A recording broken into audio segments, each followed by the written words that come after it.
Hey, it's John, and your test whip of the week is the Ford Ranger SuperCrew 4x4 XLT.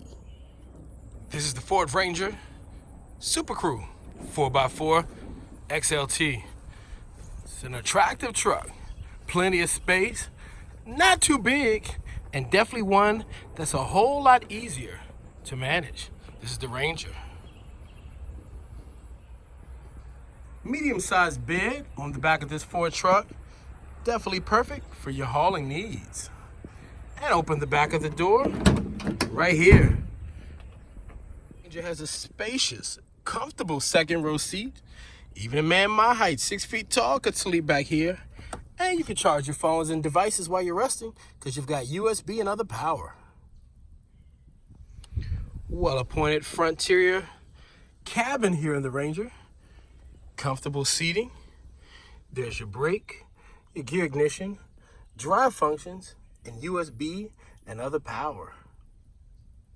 Additional key. Entertainment and navigation console. Heating and cooling. Traditional dashboard. Car functions on the steering wheel. Interior lighting. Control the back bed of the trunk. And your rear view mirrors from here. Here's the lever to adjust the four-wheel drive. Store your glasses or other devices up here. This certainly isn't a monster truck, but it'll still handle all of your cargo needs.